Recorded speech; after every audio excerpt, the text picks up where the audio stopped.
Hero Club presents Los Ingobernables de Tokusatsu.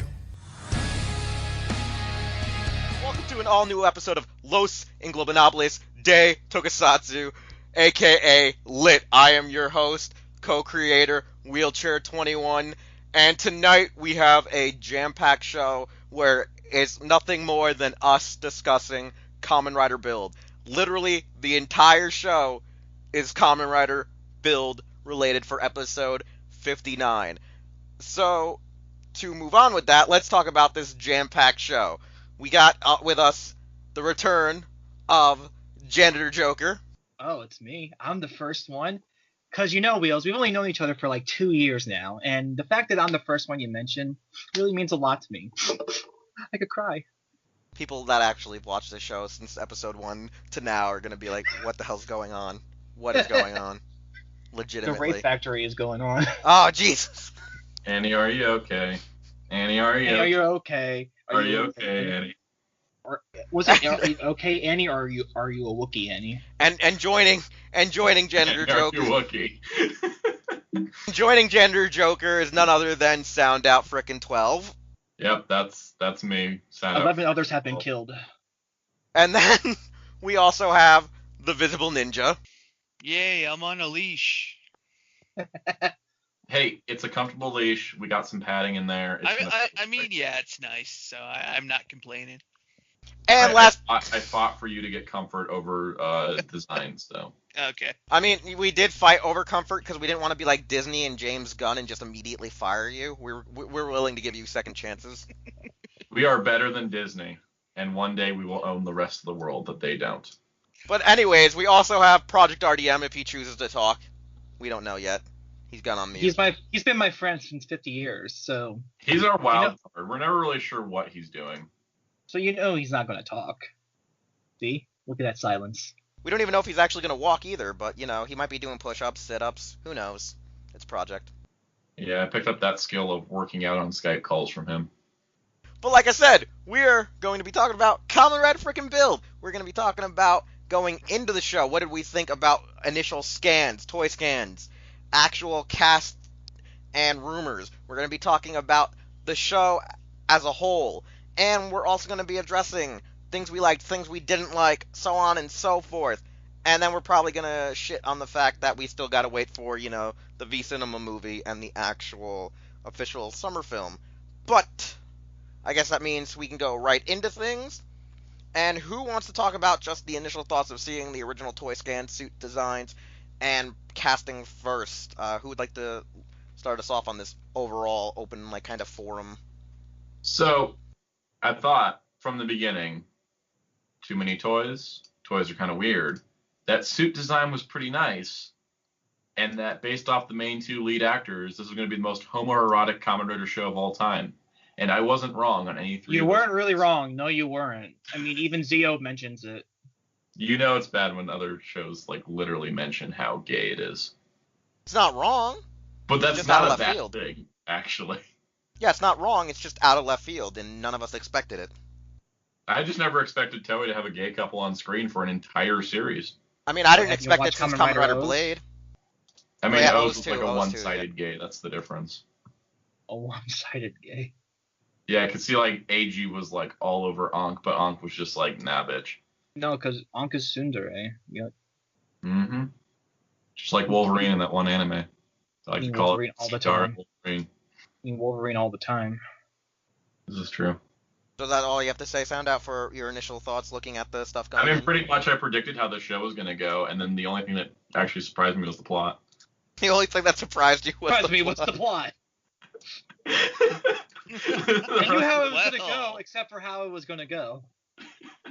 I knew the rest of like the ancillary things like design and gimmick and character relationships, but plot, that was a bit of a twist. Like that piece. I have a lot to say about the plot. We're not there yet. Well, I'm sure we all do. But I'm too busy looking at Bowserette, so go on, Metal. oh God! Can All right. the world ever move beyond this? Well, until Momo Kyun cosplays as it, no. Yeah, see, when she does it, then I know it's time for me And to she's end. planning on it. She's planning on it. And it's time for me to end my life. Oh God! Well, as for me, I just thought aesthetically, it's like, oh look, it's Kamen Rider Double again, only slightly different and more skewed. And the toys kind of interested me. It kind of killed my boner when I found out that the whole kind of liquid effect inside wasn't like that, like oil, like fake liquid kind of stuff. It was just, the plastic like shaker thing. So I was like, zero. But like I was cautiously optimistic, and the plot did sound interesting. Obvious AU and the country divided and the whole Civil War kind of thing sounded interesting. But let's just say I had feelings that it might not pan out like they had hoped. All right. So product's not back yet, meaning I guess my turn, or he's not even here. Who knows? We'll find out on the next episode of Los Ingobernables de episode Tokusatsu. Z. Actually, it'd be like episode 60Z. 60Z. 60Zs. All right. So going in, actually, Mucha, you and myself actually were Oh, we on talked the about night. this. Yeah, we were on that night. We were there the night the news broke, and I was like, "Oh crap, Darkon went to bed. Darkon ain't doing it." And then there was me and Mucha tried to actually write an article about it. We're like, "Oh look, he kind of looks like Double. Oh look, he has all these cool mixed match forms. I like that gorilla arm. I like that diamond because diamonds in the rough. Hawk Gatling." We're like, "That's awesome. You got my money." But that driver, you and me were like, the hand crank thing. We're like, "Is someone going fishing? Are we fishing for stuff, guys?" We No, were like it's a Jack so in the lost. Box. The do. Yeah, that was another joke you made. It's Jack The Kamen Rider back. stuff. Yeah, no, we made a lot of jokes. Like we thought the belt was probably the stupidest thing. Like we liked the piston idea, like the whole thing that wasn't really imagined until Evolt Driver showed up later on in the series. Like when we saw it, we like actually thought there'd be more of a piston gimmick, but they didn't make the bottles too clear enough so you could actually see like the pumping motion of the interior designs, which I think a lot of people liked about the full bottle aspect, but the hand crank was what annoyed quite a few people because it just stuck out on the side. It was just obnoxious. It was just weird. And as time went on, we had like the splash driver where you have the the pump shot and stuff like that, like the. I mean, really, on all the drivers, something sticks out to the side, even more so than the Forza driver's giant lever. Or even the weird cutting knife on the Sengoku driver, which was overlaid the thing, but it still looked weird and obnoxious. Look, when the Forza driver's looking at you and saying you're sticking out too much, that's a sign. That's a sign that you should give up on life. Yeah, no, like it was one of the weird things because I remember you and me were sitting there and watching it, and either you or somebody else on social media photoshopped him green and black immediately to look like Cyclone Joker. Just for It wasn't me because I don't do that kind of shit, Wheels. I'm a honest man who doesn't do anything wrong on the internet. Since when? Never. I was gonna say this is coming from the guy who made Kamen Rider X. Going to give it to you. Yeah. No one will ever find that video. I don't think anyone found Copy. that video. I know you have a copy. Shh. He does Yo, have where a my copy. niggas at? But yeah, no, like going in, I think suit wise, I was liking it. Belt wise and gimmick, I thought there was a lot too much to it, and it ended up becoming too much as the show went on. And then when it came to our cast, it was like everyone immediately just recognized Banjo Ryuga because he just came off the set of Kamen Rider Amazons, and we were like, oh, okay, so Season Toei's keeping it 2. in house. Yeah, writer. Yeah, like we already knew he was going to be a writer per se, just because Toei liked him so much in Amazon Season 2, and everyone liked him in Season 2. Then they brought him along, and then people who are fans of Death Note already knew who Gentoku was, because he was in the Death Note Light Up the New World film, but not many other people knew who he was. But a lot of older fans was aware of, Soichi's actor, Itaguri, who would be mostly Evolt for most of the show. Like, a lot of people knew him from doing, like, dramas and doing commercials and whatnot, so he already had a pretty solid filmography behind him going in on the Asian market. And then you had, our supporting cast where they were like, out of nowhere, they brought back Taki Yukari because, hey, we finally were able to get her back from Subaraya and we can put her into a show again, even though we were supposed to put her in, all the Space Sheriff movies. But because Subaraya owned her, we couldn't do that. So we brought her back for Build. And this actress slave trade that the studios have is kind of disgusting. I know, right? It's like once you're under contract, you can't go back to your previous roles. It's like when you go to the MCU. Once you go to the MCU, you can't go back to anything else. Yeah, and then you bring in later on in the show Otoya's actor, and like that just broke the internet. That broke the internet more than Captain Marvel broke the internet. Because she didn't Well, break the yeah, internet. she can't really break the internet. That's Ralph's job. It's in the title. So yeah. So no, I mean overall, going in, I felt slightly rest assured that the show would be pretty good, but I was still highly skeptical because this is, you know, You're a Heisei highly Phase. skeptical person? What? You're highly skeptical because you're a highly skeptical person? No, I think it's just because Heisei Phase 2 just is one of those ones where you either get a good show and then the next series is mediocre or a complete wash. Like, you never really have, like, two good Kamen Riders back to back lately. It's like one of those weird not things where even. it's not consistent.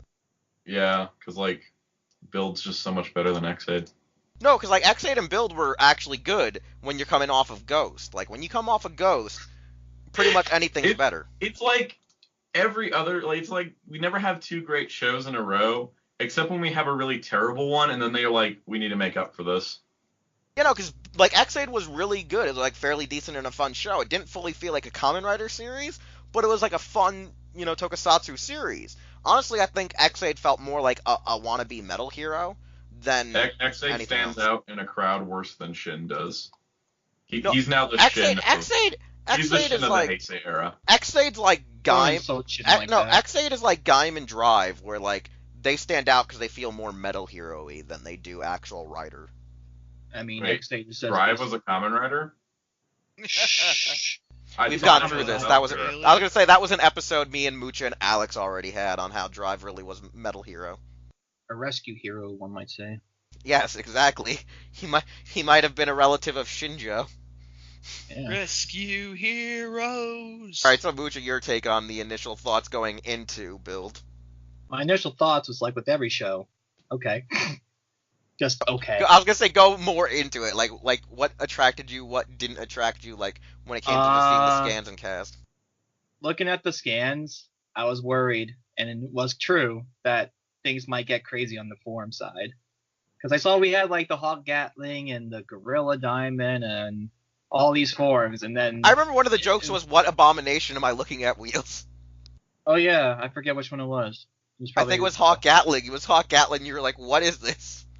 It was Hawk Gatling probably. And then we you have- said something about Gorilla Diamond being moderately racist.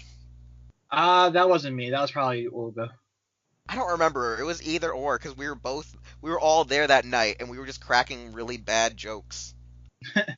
All I know is that my fear was because it started out with so many forums, and that he was going to get so many forums afterwards, because that's how Toei does its stuff and how Bandai runs its shit.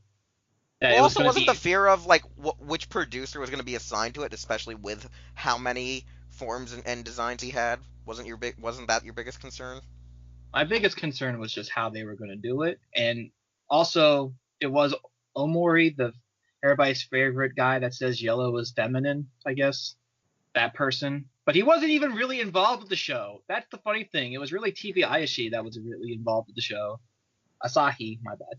Like Toei and Bandai, like Toei didn't really have much of a say as much as the TV corporation did.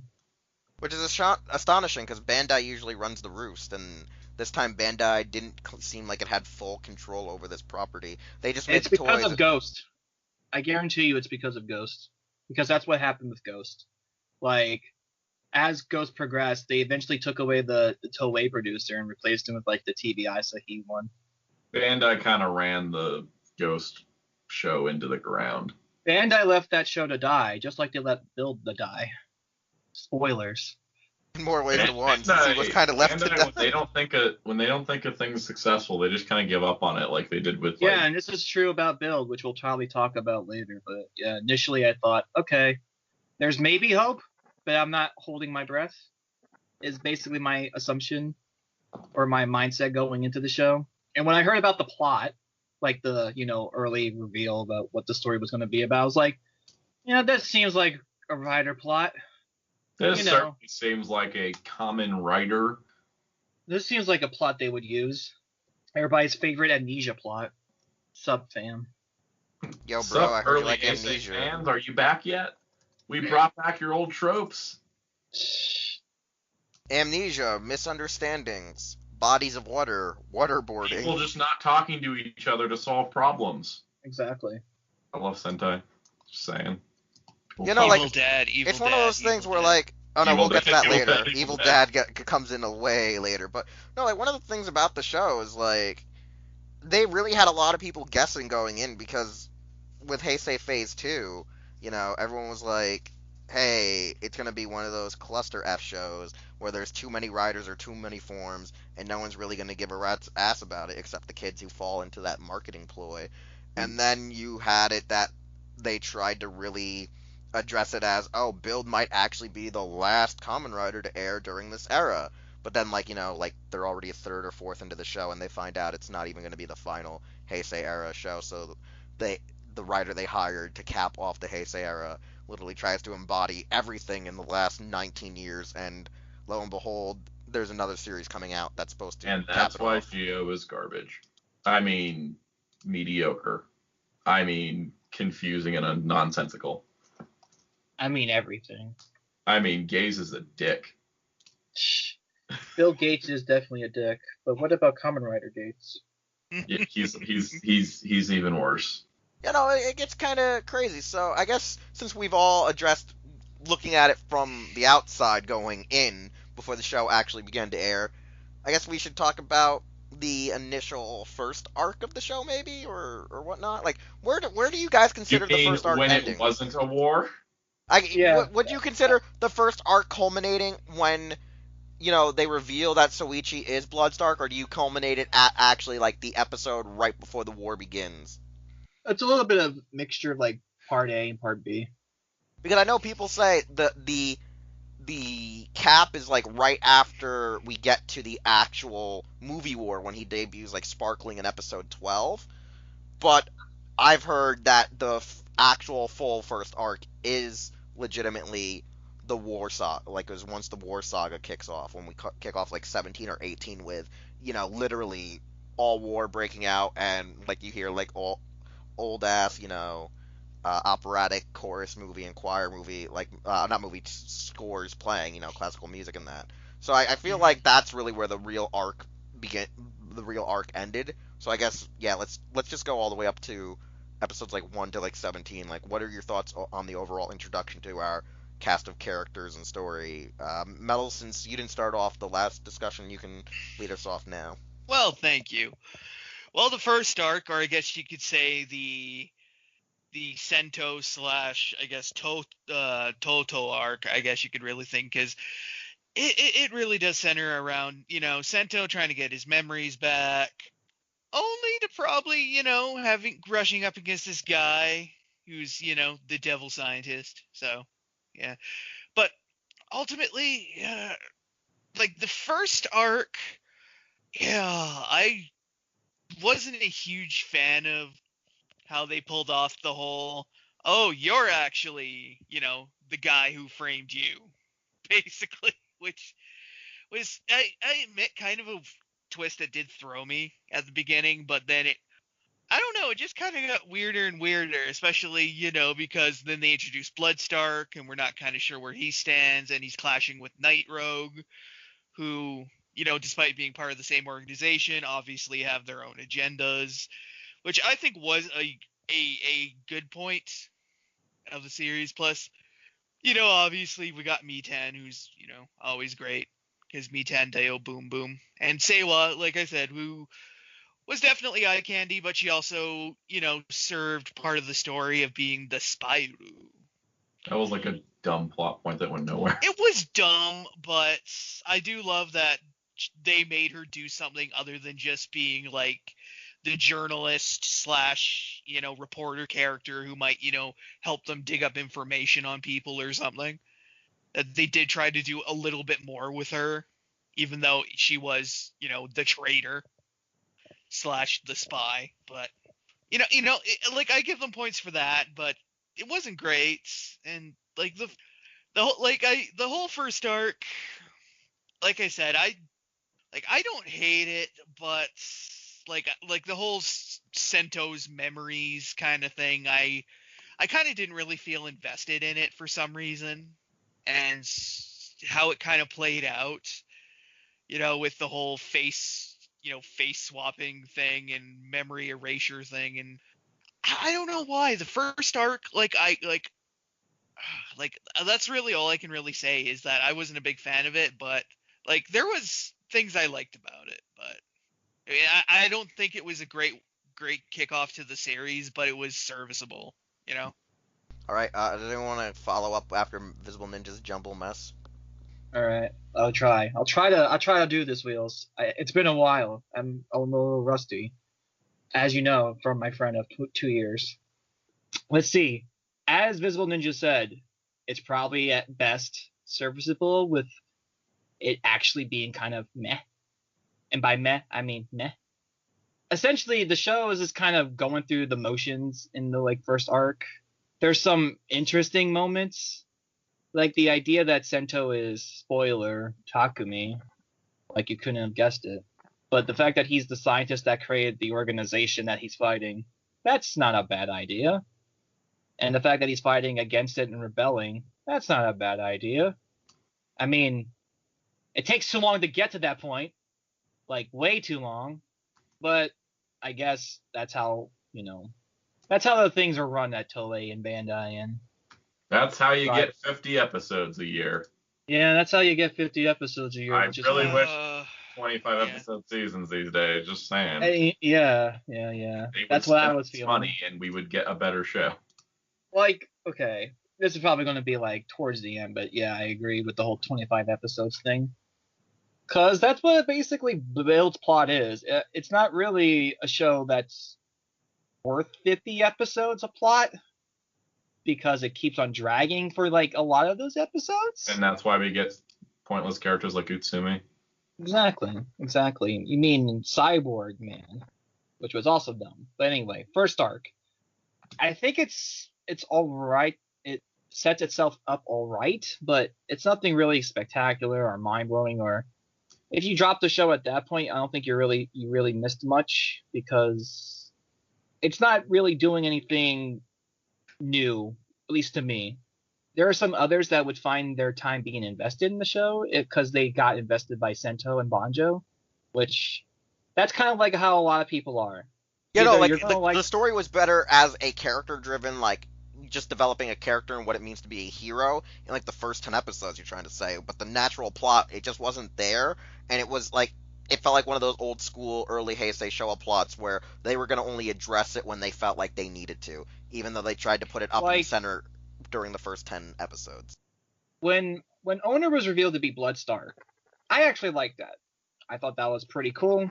I liked the episode involving him using Sparking to fight Bloodstar and saying that, you know what, even though you created me, I'm still going to fight you, asshole. And that's pretty cool. That's Sento being cool. And then you have the next episode where Sento being stupid. When he's just shit, I'm Takumi. Why am I so miserable? And then you're like, oh my god, Sento, we've already been through this. Sento's depression is a frustrating form of depression.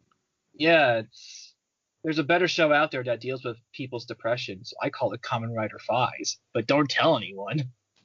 I thought you said Kamen Rider Garbage. I mean Kamen Rider Fies, the best show. Okay, yeah, I did hear it correctly then. Yeah, there's the episode involving Sento's not real form, the guy that's in the band with him becoming a Smash, and how Banjo comes out of nowhere and puts the bottle, releases the bottle essence back out so that the Smash would be created again so he could find the location for Faust. That's what the fuck, Banjo? What the hell is this coming from, boy? Boyo, what are you doing? There's some character moments that just seem so stupid and unnecessary to progress things.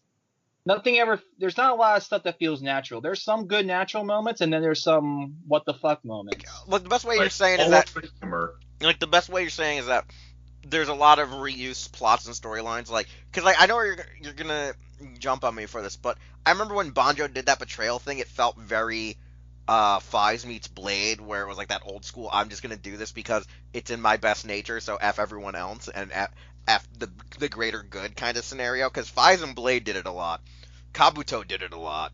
Hell, some of the other writers have done it a lot, where like their secondary writers or tertiary writers, screw over the main writer just to like further their character plot or their character story that leads to them becoming a writer or getting a power up. And that's kind of how it led to Banjo getting his belt. So that was like a borrowing of a plot. I also, one thing I will admit is while Owner being Bloodstark was a little out of left field because it didn't honestly make you think it was him, but you kind of had it in the back of your mind that it had to be him.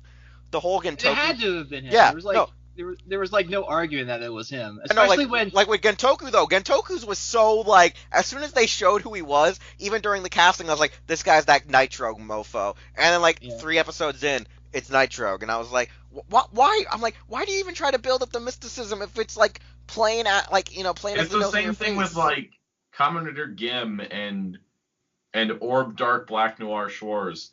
Like, it's pretty damn obvious who it is from like the opening. Why are you spending so long to build up this mystery that you've already given us the The answer? only Yeah, why do you difference blow your the only load? Why do you difference- blow your load if you want to make it an actual mystery?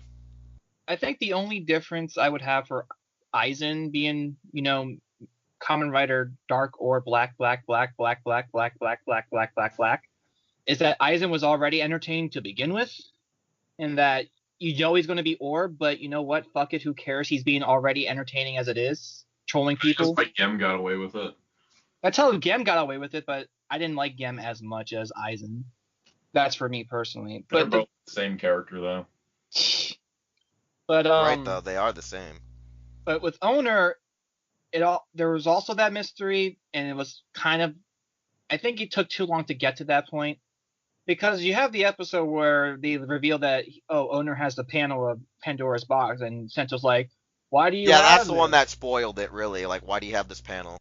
And then he's like, I ran away from, Faust because, reasons. And that explanation sucked. We all know that explanation sucked. And the fact that Sento ran along with it for the time being is already baffling.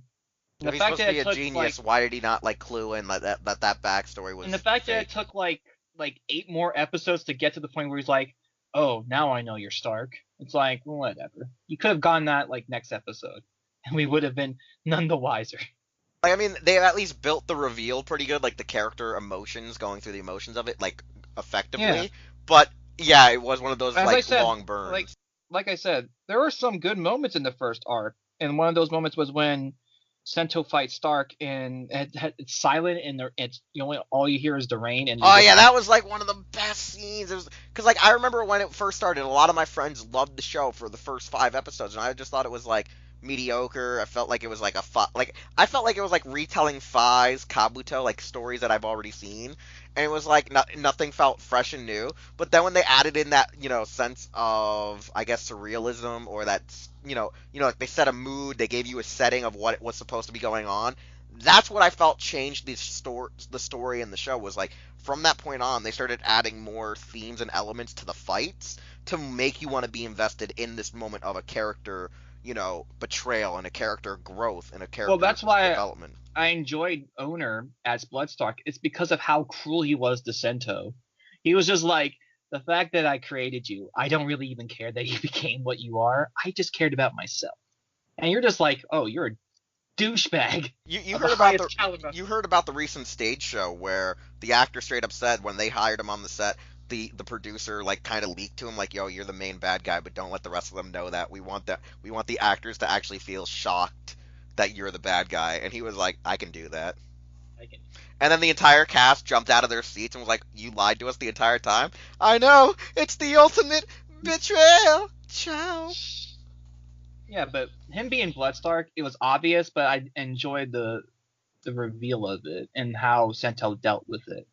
But then the next episode, it felt like he kind of regressed, so it kind of made the entire his anxiety, depression was like a weird regression, and I think it was also supposed to be like a trade back of him still having a part of Takumi in him, because the entire show, Takumi, once we finally get to that part of his, synoptic brain, it's like a weird disorder where Takumi is like a really aggressive, depressed kid, and Sento's very optimistic. I have more feelings towards Bloodstark that we'll talk about later. Yeah, no, like in the first, like I'm gonna go and then I'll let Soundout carry on after me. It's like, with the first arc, I did not see the immediately like appeal. Like I like some of the scenes, I like some of the themes, I like some of the choreography, but the show itself was like not really, in a sense, Mind blowing. alluring. Yeah, like what was mind blowing is something that I actually loved and hated about the show was like its flash in the pan kind of like anime comedy, where it's like if you don't Oh, watch yeah.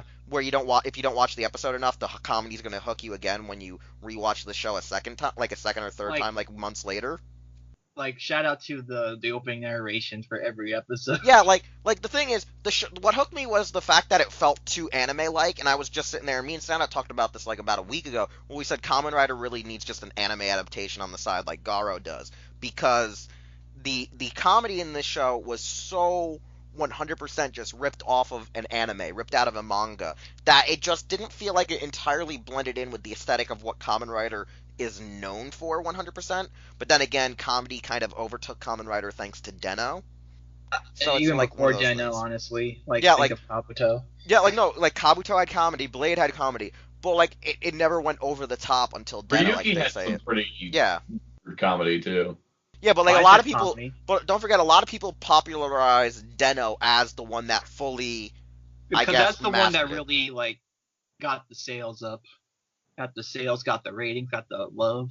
Yeah, so like when they introduced a lot of the comedy, while I liked it, I also was like sitting there going, this feels either too Sentai, this feels either too anime, and it was making it hard for me to fully enjoy it as a natural writer show. So I had to start taking myself out of it, of thinking it as a writer show, because we do all these things where there's like a subplot, like a throwback to the show era of writers, where you know you have an evil organization experimenting on people, and Sento's an experiment gone rogue, yada yada yada, and they do the reveal that it's him, and you kind of can tell it. Like, you guys technically spoiled it for me because you were 2 episodes like ahead of me at the time, but like it was kind of obvious that he had to be Takumi.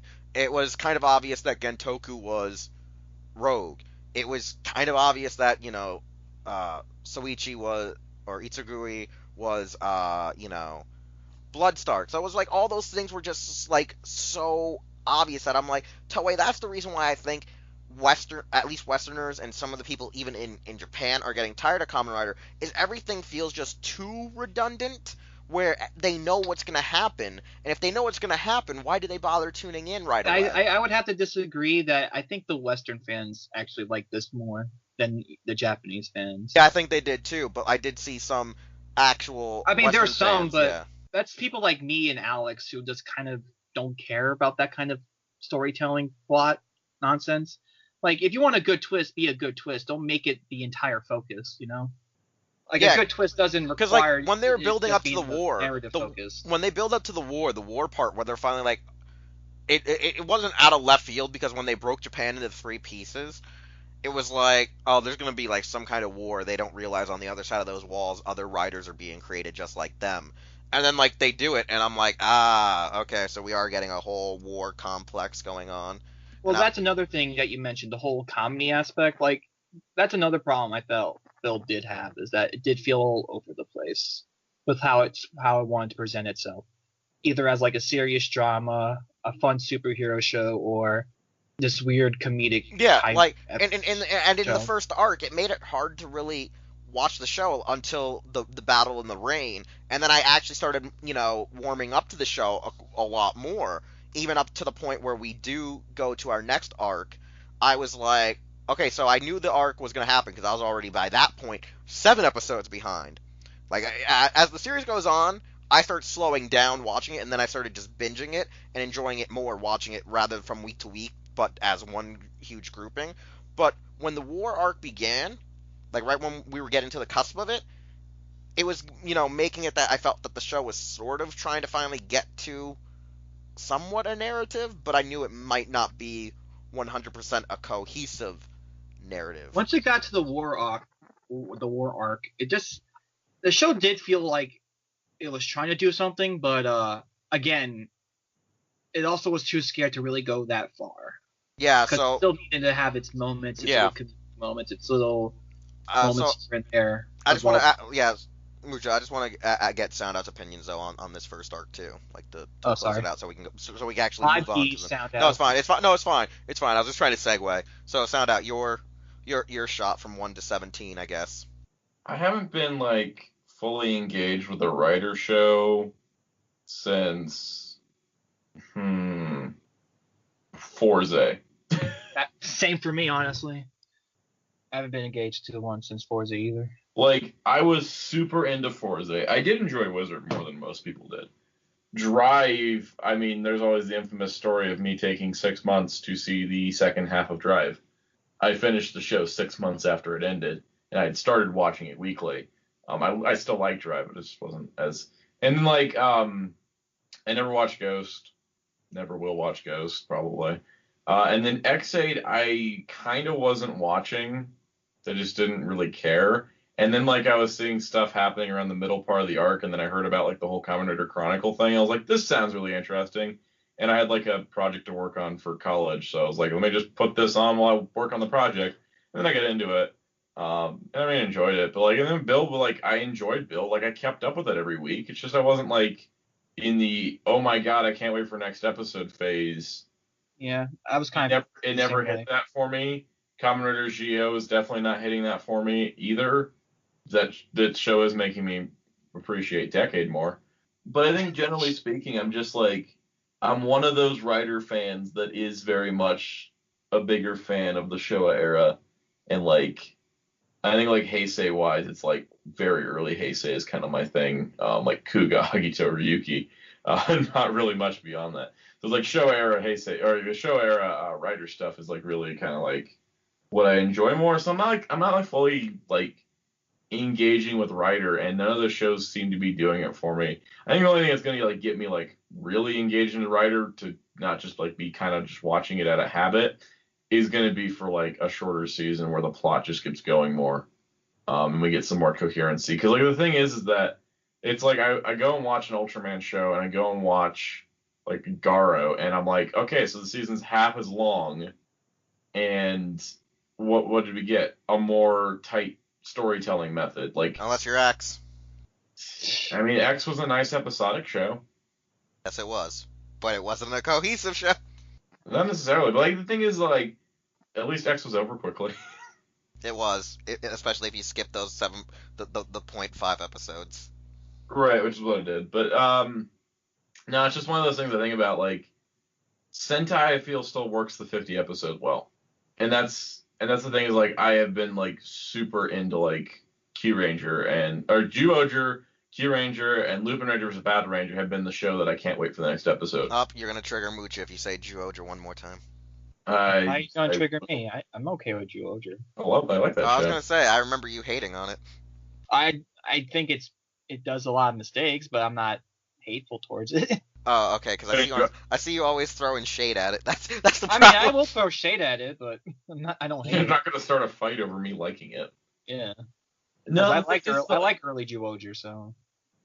Whatever. With Sentai is like people complain the plot doesn't move as fast, but I'm also like, yeah, but that's not Sentai's thing. Sentai's never had that thing. Go watch anything from before like Go-Go 5 or Time Ranger. I think it's a different thing. I think it's because Sentai doesn't overly concern itself with telling a narrative throughout all of its episodes. It has episodes that just focus on being episodes, like with Lupido. Like there are just a bunch of episodes that just don't focus on the main plot of Lupido, but they're still fun, entertaining episodes because that's like this week where Tsukasa bad touched somebody. I didn't get to watch it because we're recording a podcast. Well, you'll watch it afterwards. Actually, I'm not going to watch it till tomorrow because I watched it with my parents. Anyways, the thing is with like Sentai is that Sentai has always been that show that's more about building its characters and doing individual focused stories on them as opposed to the overall narrative. The overall narrative of every Sentai series is basically new villains, Rangers get powers, fight villains, and defeat villains by the end. And then basically you have a basic formula for Sentai, but the good shows are the ones that play with that formula where it still keeps that same structure, but it kind of like does some different things. I think the only like really serialized story narrative Sentai show we've gotten recently is Q Ranger. And because of that, Q Ranger had some failings in story, but it still really did a good job of building up 11 of its full characters. It's funny because I think Q Ranger and Build have a lot in common than a lot of people realize. Oh yeah, they're very similar. I think with Q Ranger is that by the end of Q Ranger, I felt really connected to 11 out of 12 of those team members. Like Q Gar is Ranger just a and pet dog. Like he has the character development of Scooby Doo, Ruh-roh Raggy. basically. Like Ruh-roh Raggy. like he got the least amount of screen time. It was just like, if we were gonna like lose a character but get like really good development, and like we didn't have very good villains for Q Ranger, honestly. Even Scorpio was a bit of a letdown, but I mean at least I got 11 Rangers to get like like they got all 12 of them to be distinctive, but like 11 of them had story arcs. Some were shorter than others, and like some were more intense, but like at the end of the day, that felt like a really well developed team, despite having all of these characters. I mean, I think the only problem with like the Q Ranger is that there really doesn't seem like a purpose for having all 11 of them exist. Yeah, You know what I mean? It's like you can just have the show like have 6 or 7 members and you won't really lose anything. But I mean, I still like the 11 from what I've seen of it. Like yeah, the I enjoy the team. I think the only thing, like one of the narrative things that bugs me is that they're like the whole beginning arc is like, oh, we got to gather the 9 Q Rangers because of the 9 fated saviors, and then like 2 episodes later, after they get all 9 together, they're like, oh yeah, by the way, we got a 10th, and like 2 episodes later, But yeah, like it was just about the Common Q Ranger podcast. like, but the point is, I think that I don't have anything else to say about Build, so I'm comparing it to Q Ranger. But yeah, I was gonna say like the whole thing about building in Q Ranger is that they were having like these story arcs. Like they would have different story arcs to progress its story. Where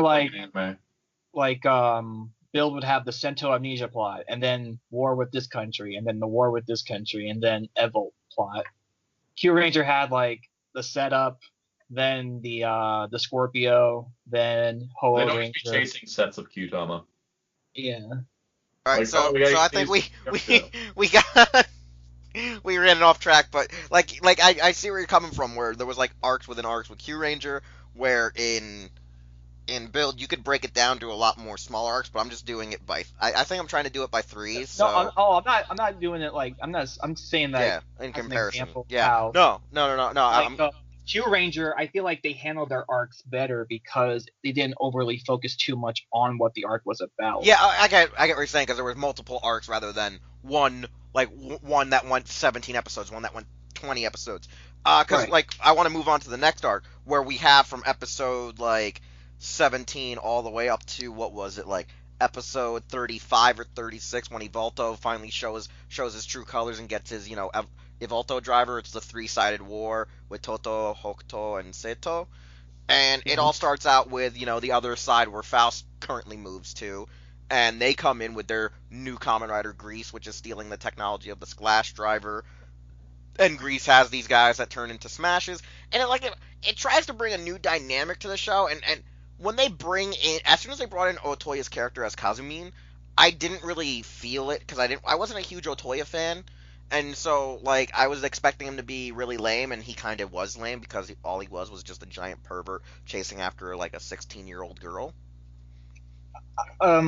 That's some part of his character. I feel like you're not giving him enough credit for what his character is. Like, well, no, because, like, the funny part is, as a soldier and a dude, he was, like, mad chill, because, I mean, in this arc, he's gonna see 3 of his friends die, and he immediately goes, you know what, he's like, you know what, Kamen Rider Build and Cross, I don't hold it against you. We're all pawns. We're all soldiers. You just did your job. Stop taking it so hard like that. Because he saw it as war at first. He just saw it as a job to him. And they were like, well, that's the only we're way heroes. of survival. Yeah, no, he his was country's the shithole. Yeah, his is the shithole. So for him, he's trying to like break them out of the depression and get them to their highest level, because he also has to be like, yo, if I'm gonna fight, I want to fight people who are just as good. So you better treat me with the same respect that I see. Talk about how the show introduced power levels into the Kamen Rider universe? They have power levels like Dragon Ball Z, hazard levels. The hazard level bullshit also numbers that mean nothing. Like, here's the thing. Here's the thing. The hazard level meant more shit than the X-aid levels did at a point, because with the levels it was like based on your gash at, but with your hazard level it actually like would show like them fighting, because like on like every couple of episodes they'd get their asses beat but then come back stronger, and then like Stark will start constantly showing up going, oh, you're like a 5.2, You're a 4.9. You're You a have 3. about like 10% of the gas inside your body becoming Yeah. better gas. Yeah, like at least there was like somewhat of a standard of like sort of like the Dragon Ball Z Saiyan blood terminology of you get your ass beat but continue on, you get a higher level. So like it kind of made sense of That should have been the what was gimmick going for on. the toys. Like have a little counter of a hazard level on the belt. That too would have actually been very nice. So like during this arc, like I said, we have the three-sided war. We have them joining with Kamen Rider Grease, them fighting, Nanba Industries, who's actually aligned themselves with the third country, as well as, enlisted Gentoku after he was kicked out of the country, who's become Kamen Rider Rogue. And, we find out that the Spin-off Kaiser... special available on the Yeah. Blu-ray. And then we also have the Kaiser twins that, while they're soldiers of the same group and organization that Seiwa's from, their characters are so like bland foot soldiers. The only tragic thing slightly is just how they go out as actual biological brothers born into like a weird army cult and being forced to watch each other be murdered. That's the only sad part, is that these are people that, Seiwa grew up sad's a with. very strong word. Yeah, Wheelz. no, it's that was the only point where they tried to give them any character development. It wasn't the greatest, it wasn't the best, but it tried, but it didn't pay off. It didn't pay off for the audience. Like the audience just was like, okay, so they're dead. It's just like, bye guys, whoever you are. Hope you have. And I feel a like nice this, time. I feel like this arc really exemplified trying to do a lot of cool choreography for fights, because I mean we tried to have that whole Thunderdome thing on top of the tower, but what actually killed it was all the flashbacks on that cool badass fight. And you know what I'm saying, we had a lot of stuff going on because we found out what's really going on is that supposedly this character called Evolto, the alien, has made a deal with Namba Industries to take over the world, but that's really not what's going on, and that an alien host is now inside Mitan. And The second our main villain became a symbiote was the second the show jumped the shark. Yeah, so Yes, let's have. Think I was gonna say about someone else. Mucha. Vernage. Yeah, Mucha. Let's have you start, and then we'll go to Visible Ninja. So Mucha, you All start right. on the second arc as a whole, from the actual war, getting Kazumine, the third country, plus Vernage and Evolt. Okay, I won't mention Evil until we actually talk about that arc, but that arc really just... Evil as a character sucks. I'll just say right there. But second arc, I feel like is just like the first arc. It's very meh. There are just moments. And that's kind of what Build is to me. It has It's moments, these yeah, moments exactly. that are coolish, that make you engaged, but there's not really a whole thing that makes you go, man, I'm glad I watched that. It just kind of goes, yeah, that was all right. But it never makes you feel like I want to see the next episode. I'm not invested into the next episode. I'm just... I only got invested when I had a backlog on my hard drive. I only got invested because I was just watching it weekly, and it felt kind of... Yeah, I didn't have that investment to watch it weekly, but once I had it all on my hard drive, I was like, I'ma finish you.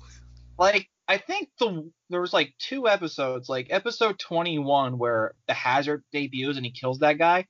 That episode was really good. That was magical. That episode surprisingly was very effective at what everything Built should have been. But like here's a good thing. Did you ever pay attention that Takaiwa even changed up his style of fighting? Like, he hadn't used that blunt brute force in like I think 5 years. I haven't seen him be that vicious as the main suit rider in like 5 years. So I was it was like, just very damn. good and very nicely directed, especially like the scene where Sento's like at the grave of the guy, and then he imagines the guy talking over him, and he just freaks the fuck out.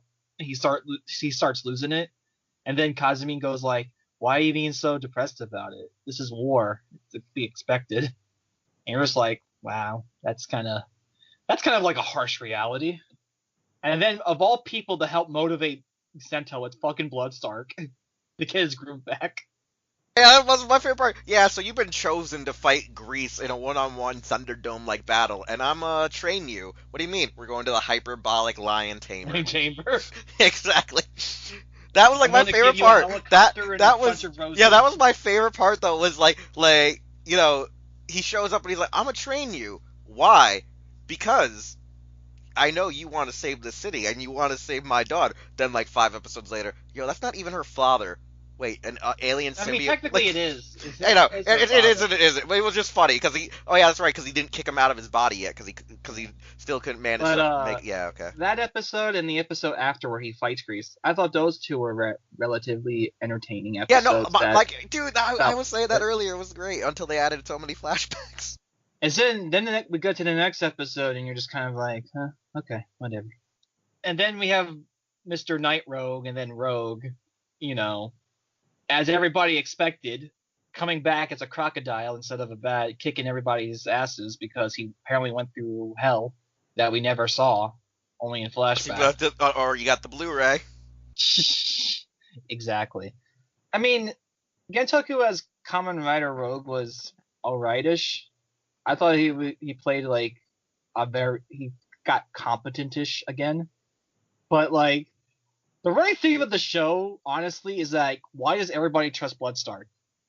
That's kind of how you felt throughout watching the show. It's like, Bloodstark, you know, you're my ally throughout this entire ordeal. And he's like, yep, that's right, buddy. Winks to the audience in the side where he's like, no, I'm not really on your side. I'm on my side.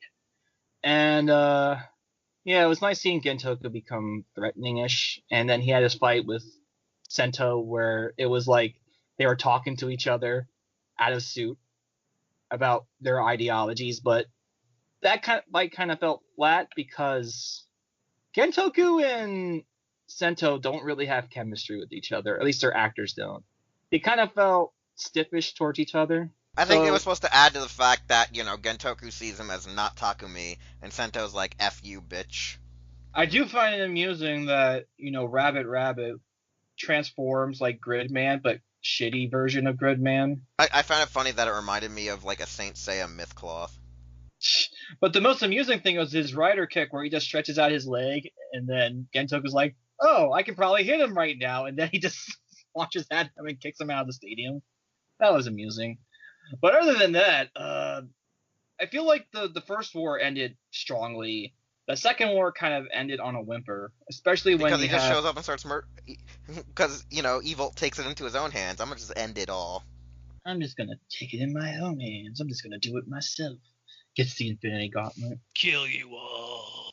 But yeah, I think it just ended on a whimper because of Gentoku versus Sento wasn't as intriguing, and the view of Tank kind of sucked as well. That's kind of all what I have to say.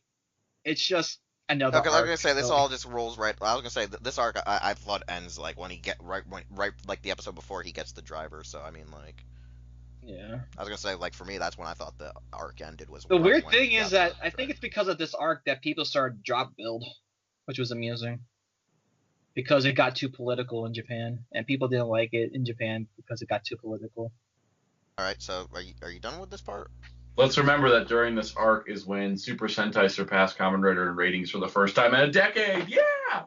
Woo! USA! Wait, I mean Japan. Super Sentai. All right, so Mucha, can we pass it on to somebody else then? Yeah, I'll just comment if they say something that I didn't mention. All right, Metal, you're next then. Oh god, the war arc. I didn't say that. Oh god. What? That's what I meant. You said oh god. I was like, I didn't say that. Oh god. Oh, okay, I got you. No, I was gonna say the war arc. Like I will admit it's something like a full-on war like the one we see, even though the majority of them are just like ungodly gestalt robots and such.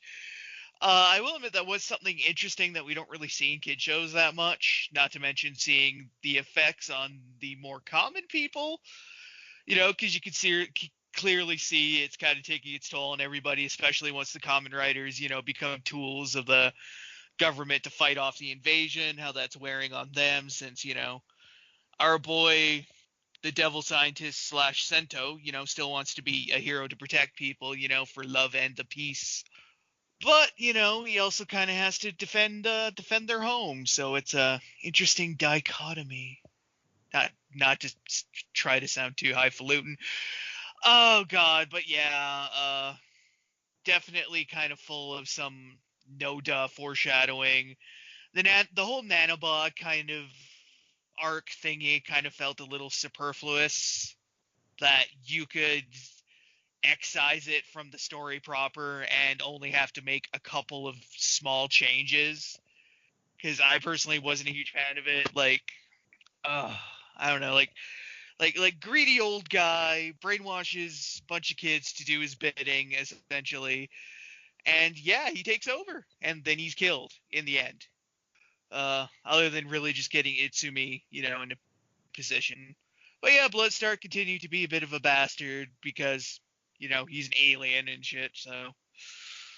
But this part, like I said, I do give it props for doing stuff that I hadn't seen before, and for clearly wearing on pretty much all of the characters, like even, my favorite Mitan Dayo was clearly starting to kind of feel it. And then, of course, there's Kazumine. So I liked him, being a simple farmer, just wanting to protect his country, and, Yeah. Go out cruising with his buddies with their stupid hairdos and everything. You knew they were going to die with those hairdos. And then they died. And especially brutal the way the first one, the Kuwagata, he gets died. kicked in the throat. Yeah. And that kind of leads into Rabbit Tank Hazard, which I think is a damn sexy looking suit. I feel like that should have been the form throughout the entire show, the rest of the show. Rabbit Tank. Not a huge fan of Rabbit. I definitely like Tank more, just because of Daka. But definitely because of Daka. But like I said, I definitely feel that the middle half, even though I know the ratings dipped down, I definitely feel it was stronger than the second one, even though there was some not so subtle foreshadowing and everything. But in all, I actually did kind of like it. Like I said, I enjoyed Grease. It was obvious who Rogue was, but that still didn't stop me from, enjoying, Dark Gentoku, because, I failed my father. Yeah, I failed my father by becoming, a monster. By becoming a monster. I do like Grease in the fact that there's two things about Grease. Like, when they try to play him up as like the idol lover, that's when he gets annoying. But when they play him up as like the war damaged guy, and he's talking about like what the war has done to him and like his PTSD, that's when he's cool. Yes.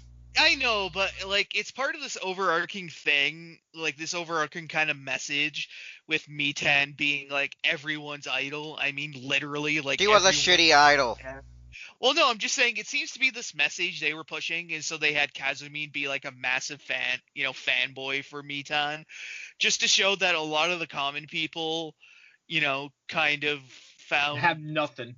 Yeah, they kind of found escape from their shitty lives, and especially, when there's a bloody, well, not so bloody, I guess it's mostly robots, but not to mention when there's a war on, and, they kind of, find solace in an underage teenage idol who doesn't really show that much skin. It's like if World War III was happening, and while everything's fighting, everybody turned to PewDiePie. That's essentially what Mitan is. Everybody. Yes, that's an accurate description. No, yeah. But the best part about Mitan is that she hates it. That's the best part about it. She just does it for probably for the fame and the money. And the knives, the cut people.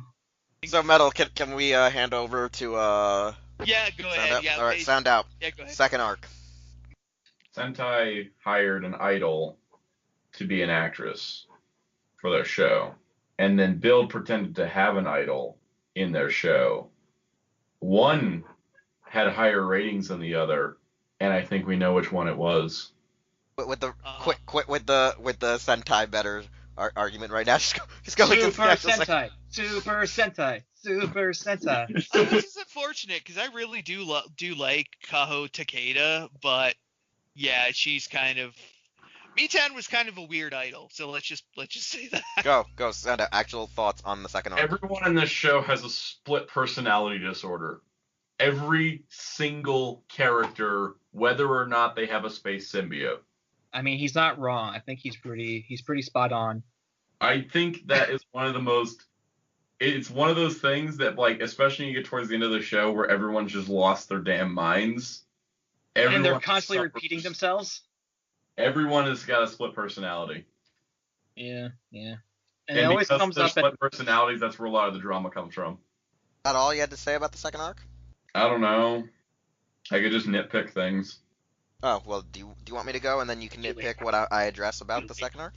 I mean, we can do that too, but Okay. like, I mean, like my first complaint I think was that again, if this was a 25 episode show, this would have been great, but because it was so dragged out, it's kind of a problem. Yeah, one of the biggest issues was the whole dragging out of the hazard trigger and the, the Thunderdome battle on, the one-on-one, we'll settle this in a duel kind of scenario on the roof. Then as soon as they wrap that up, it goes right to the third country. Like, they didn't expect them to just come sweeping in after they all effed each other up. It was like, why didn't you guys think that the third place was going to be the next place? Bloodstark was going to go to come F you guys in the anus. No one was like, oh, that's not going to happen. Happens. And You know so, what, like, Again, as I said, the running theme of the show is that everybody apparently trusts Bloodstark when he's clearly the most untrustworthy person. You know what gets me about the show too? What? Is that it feels like they drag things out, yet there's also like a web series of Sento training for the Grease fight, and there's a Rogue series too. And like, you had time in the show if you just cut the bullshit. You didn't have yeah, to no, make because there's the spin-off. whole thing with, like, they start battling, Rogue and the Kaiser Bros. And it's like, you don't even have time to build up, like, these two Don't drone-ish, even like, talk to me about villains. the Kaiser Bros. Those No are one the most talks about useless, them. Yeah, no, bland, they're useless. Kamen Rider They, characters I've they, ever seen. they were This is so the bland. episode of Lit where Soundout and I are one and the same person, apparently. Well, Him and I anyways, are agreeing so much. well, no, It's like, kinda anyways, scary. in this second arc, like, I actually started liking watching the show more because, one, I already had a huge backlog going into this arc, so it was easier to sit through and sit through most of the asinine BS. Because, I mean, you have all this stuff where there should be a lot of cool things going on and a lot more development, but it kind of did feel a little bit dragged out like a war would be. Like, I guess that was maybe I don't know if that was intentional I have or watched unintentional. Gundam shows with less dragged out war. I know, and it's weird. But anyway, so, like, they Even Wing Gundam was just dragged out. Wing Come on. Gundam was dragged. Anyways, so, like, they do some cool fights. They have some cool imagery, but nothing seems to be entirely too impactful about the middle until you start dealing with, Gentoku's daddy issues, which you find out he only became the bad guy after he realized he was the bad guy kind of scenario once he got hit with the nebula gas. It was like one of those weird contradictions was he got hit by the Pandora panel, so he became a scumbag. But soon afterwards, he started experimenting on nebula gas, which made him regain his senses, but he had to play the bad guy to get himself in a pivotal position to fight evil and all the other characters. And it was like one of those weird scenarios of they played the long con a little too long, and it was to try to help the show, but I feel like it did hurt the show. I felt the story between Gentoku and his father. Like, that one was a real, like, good solid story, but I felt like it just went on a little too long since we had almost 30 episodes or so. I feel like the whole thing of, oh yeah, Seiwa's gonna betray you again was kind of a farce because, like, this time, she wasn't actually betraying them. It was all Sento's plan since day effing one to give them fake information so they would be screwed. And then, it leads up to, oh yeah, Mitan's possessed by the spirit of the Queen of Mars, and yeah, Venom and Carnage are here on the planet, and they're wrecking shit, and they're inside of her father. And it's trying to reform his body, which is an evil Kamen Rider from outer space. Dun, dun, dun. Hey, you guys know how, like, the Double O movie's hated because it brings in aliens to Gundam where they didn't need to be? That's basically. Yeah, that's it. basically Kamen it. Rider Awakening of the Trailblazer is Build. Gundam 00 Awakening the Trailblazer is Build. And also to that extent, there is something good that they did. But that's the same thing that happened with Kamen Rider Gaim, so it's like, why'd they do it again? Because You know it's filled with what- a Gaim ripoff. You know what's one really good thing about Build that I really appreciate and hope it's a trend going forward? The more emotional scenes of the show, where you'd have fight scenes where there'd be like loud sound effects playing normally from the belt. But there's a lot And of they were more supposed silence. to be like really dramatic scenes. They would mute them or turn them down so much that they wouldn't be distracting. Something that always bugged me about Gaim is you'd have like this really intense conflict where like, Baron's taking revenge for Mai dying against like Duke, and then you just get like loud, lemon energy arms. Like, it's just like, okay, that just kind of takes me out of the scene because now I'm like, oh, I'm hearing the toy. I'm hearing the toy go off in this very deep emotional scene. But Bill did a really good job of like toning back the sound effects when it was important. Like they'd usually like go with like the "Are you ready?" and then cut it off from there for the scene. Yeah, no, like there was a lot of good things. Like I did like a lot of the fights. I think one thing that really does stand out for me for Build was just I like the fight choreography. It really stands out. And when we get to our final arc, we literally have it that Evolt takes over. He kills off both of the other prime ministers, and then he starts toying around making his own weird mythical RPG like castle out of the middle of the Pandora's wall and making a weird video game. Like it literally becomes a video game because it's more or less a race against time before he assembles the lost It was more bottles, of a the video black game than panels, it was. and then he was like, and then it leads to a final arc where it's like you have every 10 minutes I'll destroy a planet or I'll destroy a major city, yada yada yada, until you get to the top of the tower to fight me one on one. So like the entire final arc is Evolto gets power, he starts kicking everyone's ass, and it's pretty much a race against the clock. And oh yeah, Takumi, yeah, he's back and he's in control of Sento's body, and also his actual biological father is evil. So I'm gonna Evil in quotes. yeah. So I'm gonna say this before, and then I'm gonna let you guys go, and then we're gonna start wrapping up the show since we only have about 20 minutes left of the episode.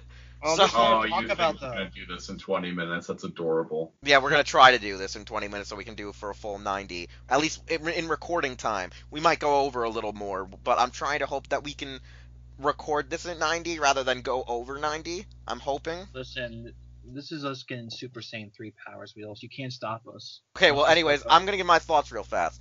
Coming off of the fact when Evolto first gets his form, the suit looked kind of weird. Then there's the whole body swapping. I didn't entirely like how he was just like, I'm gonna leech off you, I'm gonna leech off you, I get a new power. Now I finally get my black hole suit, which actually looks kind of badass and cool. Why did he have 5 different forms if they weren't going to make figures for all 5 of those forms? That was toy shilling its maximum. It was. Oh, It was man, that was ridiculous. It was terrible. ridiculous and terrible. I didn't like the body jumping. I hated that. I hated the whole I have to save Banjo. Banjo has to save me ordeal. It was just like so repetitive and redundant. Then there was the whole There's only one good Kazumine and moment. Gentoku having to like keep getting infiltrated and getting captured subplots. We Then had there to was increase then our there was hazard yeah level. no yeah then we have the whole Takumi's dad showing up and he's like, oh yeah, I'm siding with Evolto. Like I didn't like the evil dad story because he also ran the long con, but we only find out about it just recently that he's running a long con, and it was like really terrible but good at the same time. Like it was a better con than the Kamen Riders and the All Riders Let's Go movie because he technically was powerless compared to the actual Riders in All Riders Let's Go, but it was just pointless. I felt like at like the last 8 episodes, yeah, I was just waiting for my moment to screw over Evolto. Like all of that stuff was ludicrous until it was them storming the tower. Half problems in this show could be solved by people just talking to each other. Yeah, like once they do the storming of the castle, I felt like the ending was like a solid, just a fun ending because it was like we're rushing to the very last minute. People are dying. We're dying. We're humanity's last hope. Like I felt that. I felt that natural drive that Ryder strides to go for in those final moments.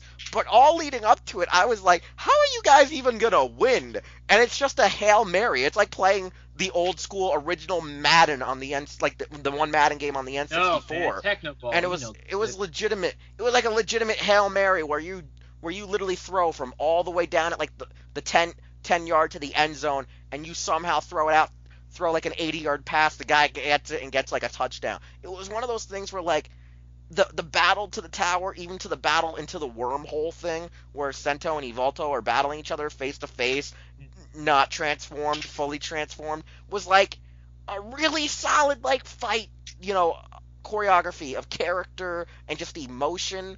But all of it could have been solved episodes earlier before Evolto even awoken his true power, awoken his true ability. I hate the episode where Mitan's carrying the actual Pandora box and they go to meet him, and then he just takes it. I'm like, why are you idiots carrying around the Pandora box everywhere you go? No, like there was just like in the final arc, I just thought that it was rushing to the finish line, and then like Episode it 40 tried to should have save been the itself. end. It kind of should have. The last 8 or 9 were completely just dragging things out for no Like, reason. yeah, while it was dragging out, I did feel though like it was just a good action-packed ending that you kind of need, but it But did it also heavily kept feel dragged. dragging, and I was It- like, yeah. is it going to end soon? So I'm gonna throw this over to Metal first, and then I'll throw it over to the double M, since you guys are one unit in mind. Are you guys sure that you're not Evolto and Banjo right now, fused?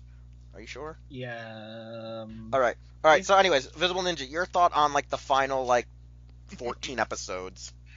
Oh god. Yeah, Evolto, the black hole form was definitely awesome. Other forms, yeah, that's full on chilling shit, like the dragon form and the rabbit form.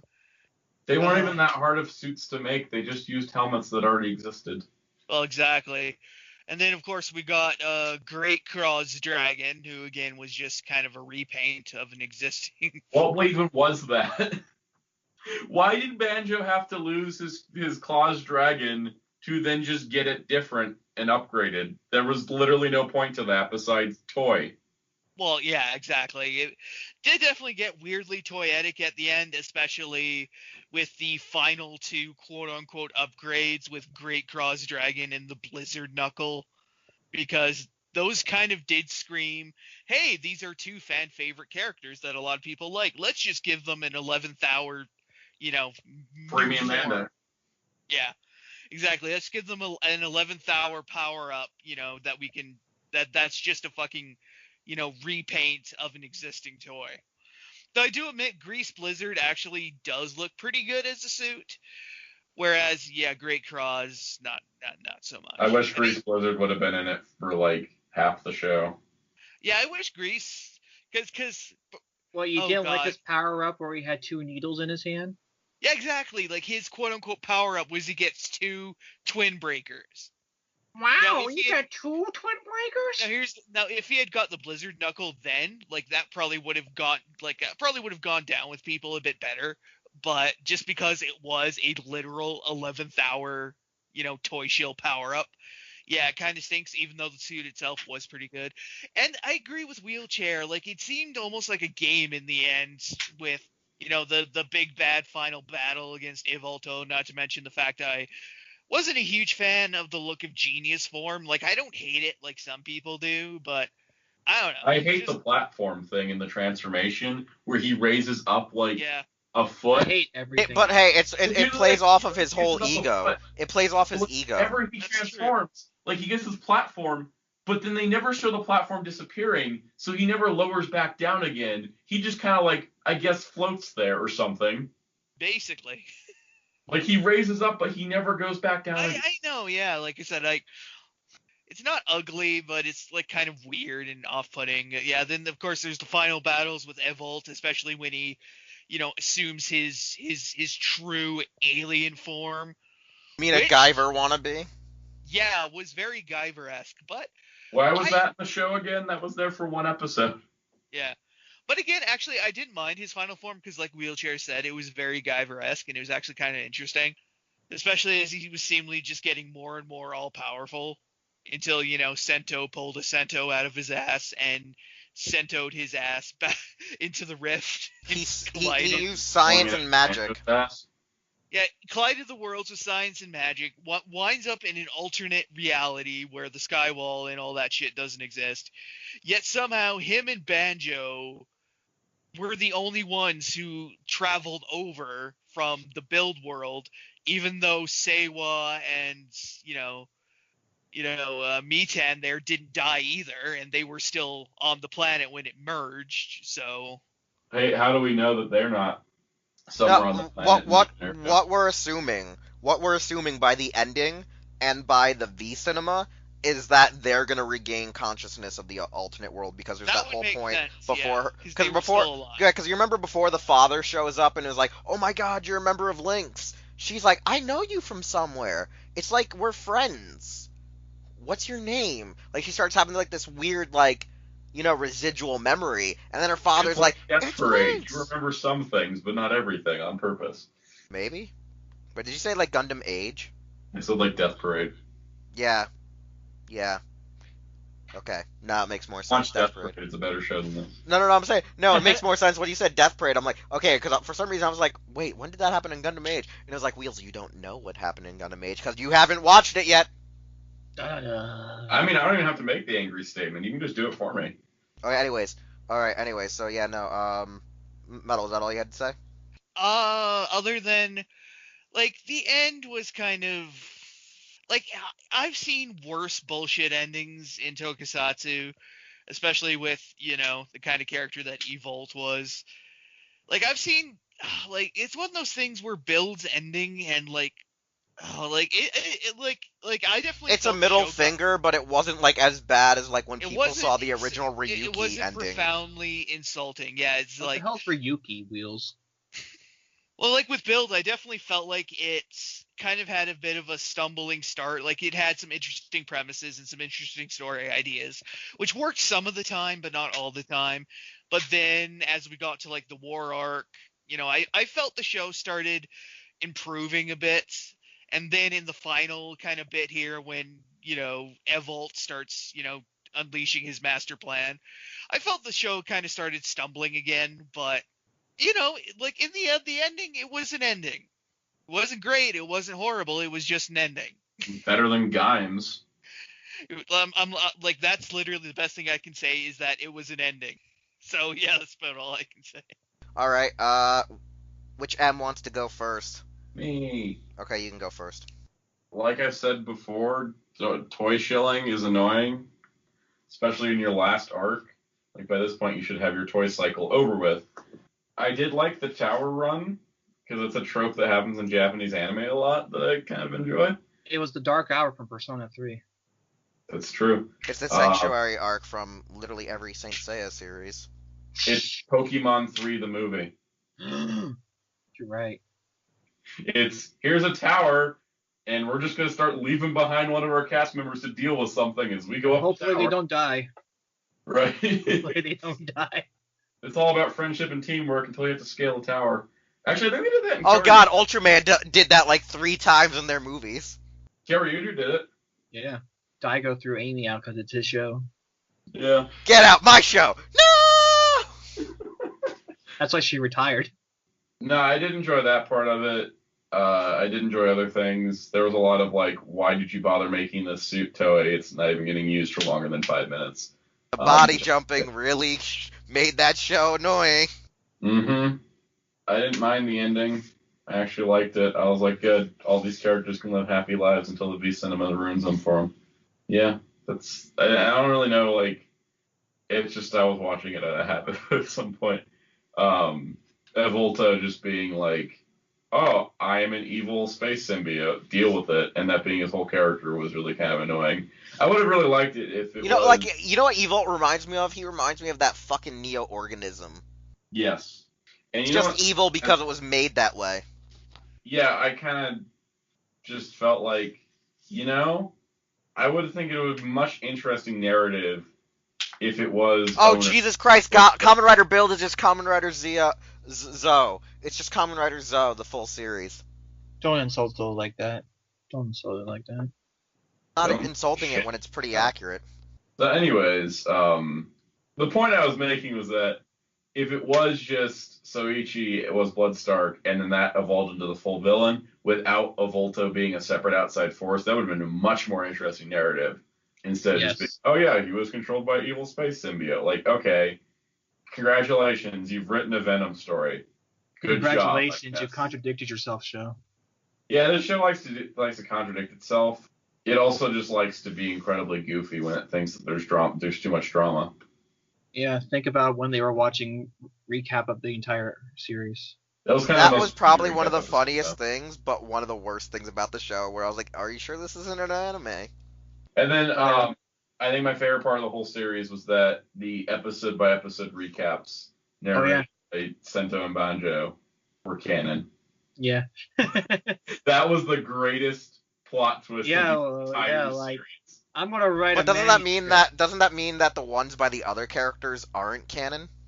Technically, but no. You see, they're doing voiceover work, and Sento is a master voice manipulator. He is a genius voice actor. Yeah. That's why in the episode where Rabbit Rabbit debuted, that's why the prime minister of that country said, "Oh, look, it's the hippity hoppity thing from the Now, my favorite one narration." is the one where they said that the prime minister was shot, and then, like, Banjo, like, how do you know that? It says so on the script. They were Alright, hinting at that ending so long, and then suddenly. Mooch, I It's guess funny, you're we're getting those with Kamen Rider Geo, where we have actors holding scripts in parking lots in the in the .5 episodes. right. So Listen, Mooch, 3.5 of Zio is the best thing of Zio. It seriously is. all right. So Mucha, all right, your shot at the Evolto arc. Dumb, stupid. I want to hurt myself thinking about it. That's kind Hey, of at least I finished the show, unlike Fies. I thought Edvold just was a stupid idea. And as soon as I heard about Kamen Rider Edvold and that Bloodstark was going to be Kamen Rider Edvold, I immediately frowned because that's what Rider is now. Every bad guy has to become a fucking Kamen Rider. Every dad in Rider is an evil dad that becomes a Kamen Rider.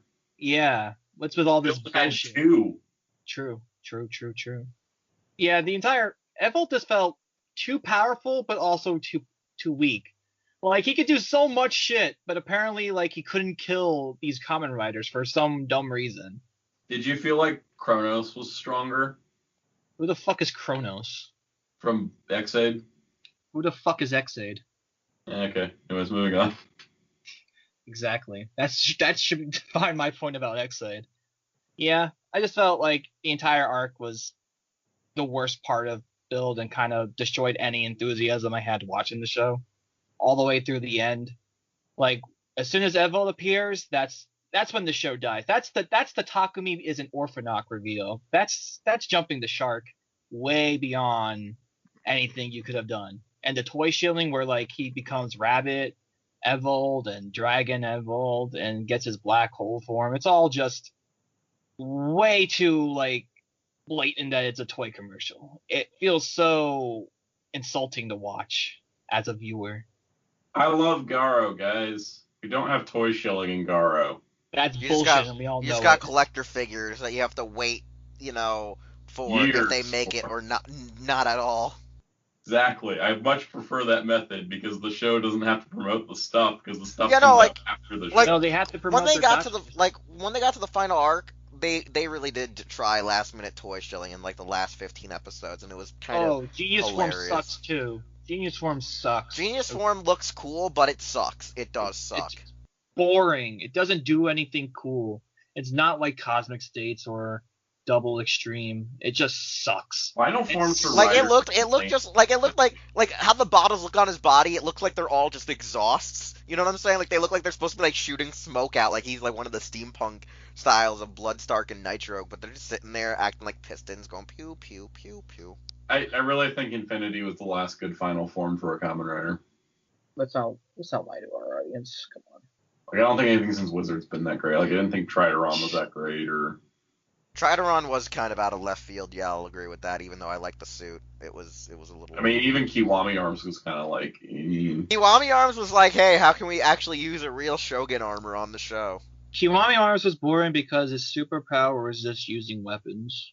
His superpower was hey guys, I'm a Final Fantasy character. I can make weapons hover. I will give credit to Kiwami Arms. He is super fun to play as in Kamen Rider Bat Ride War because you can literally just be throwing weapons constantly. Chucking them. The last the cool most final overpowered form of thing Kamen next to Rider. Infinity.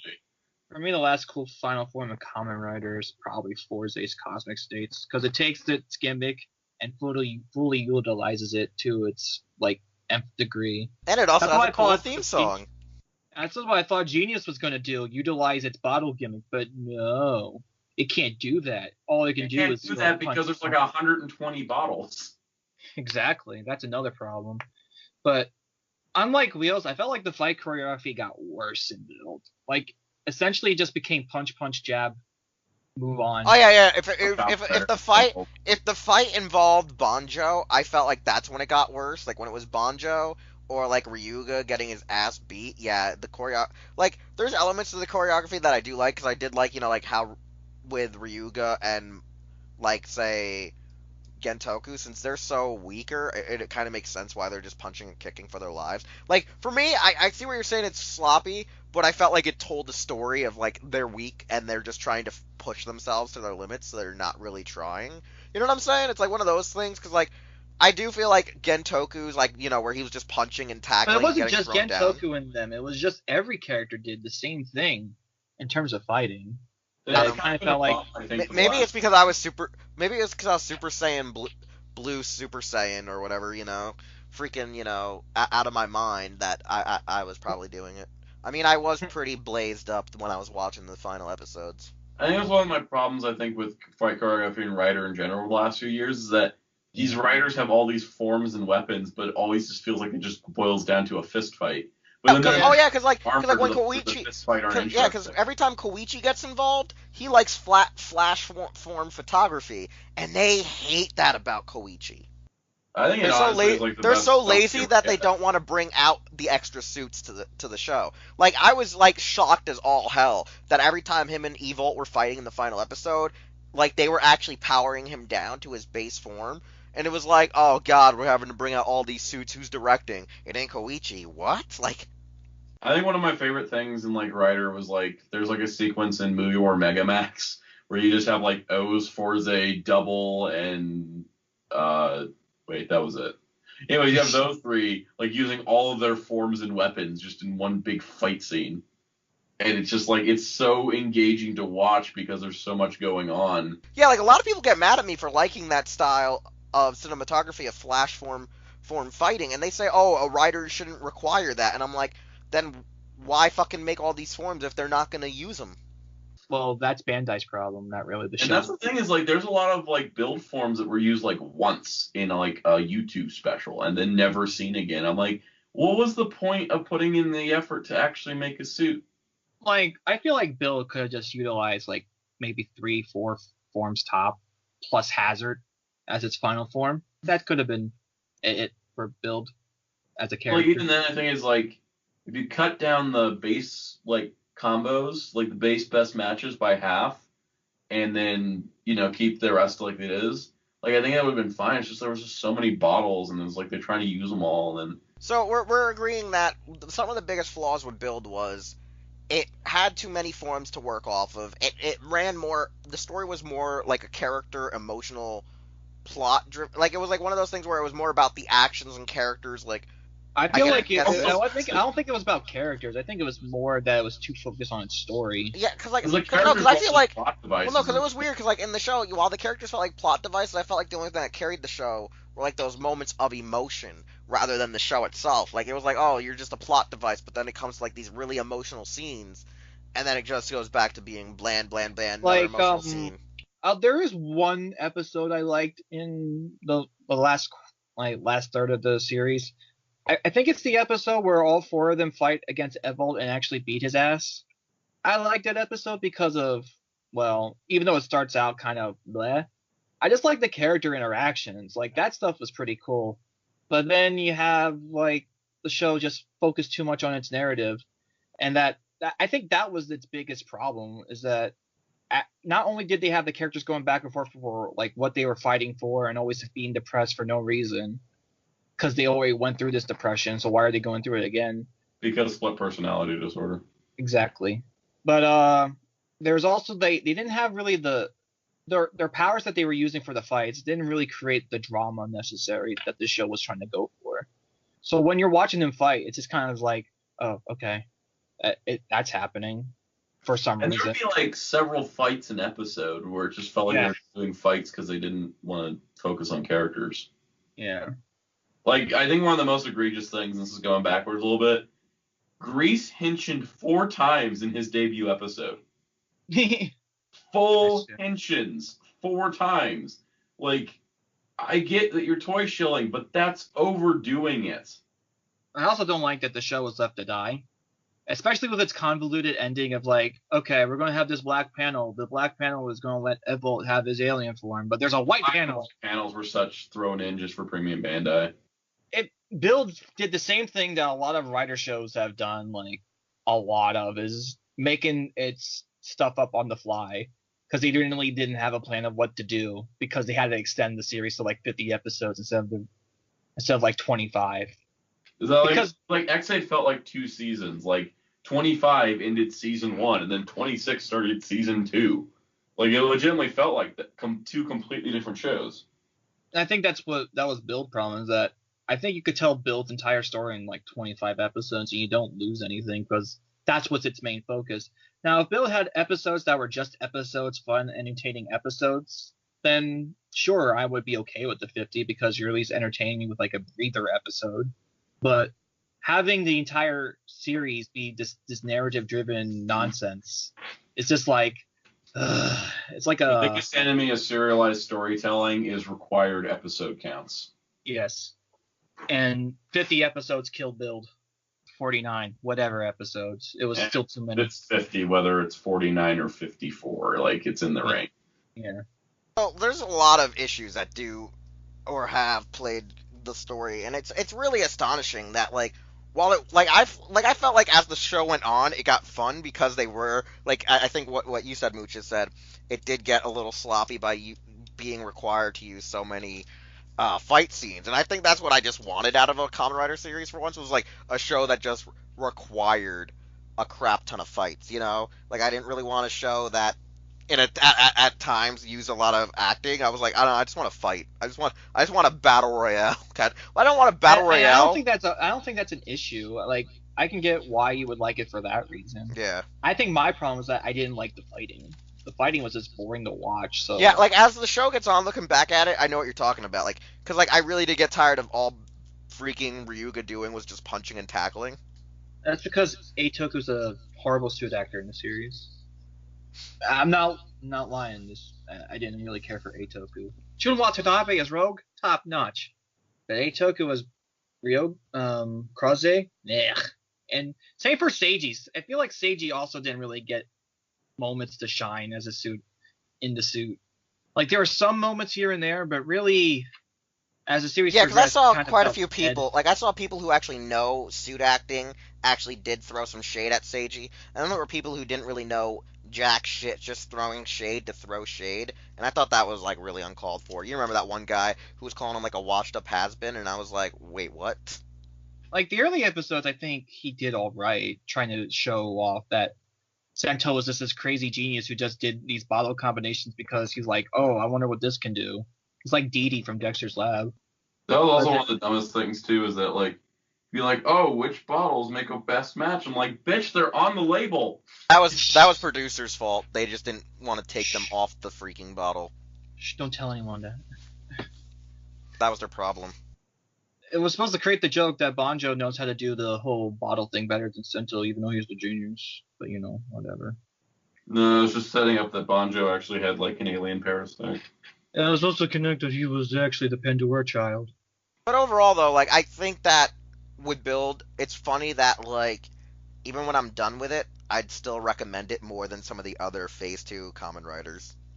Like, I'd still put Forze probably at the top, but Build somehow snuck in there, you know? It's like, I would still recommend it if someone wants to watch a show. I'd be like, oh, go watch Build.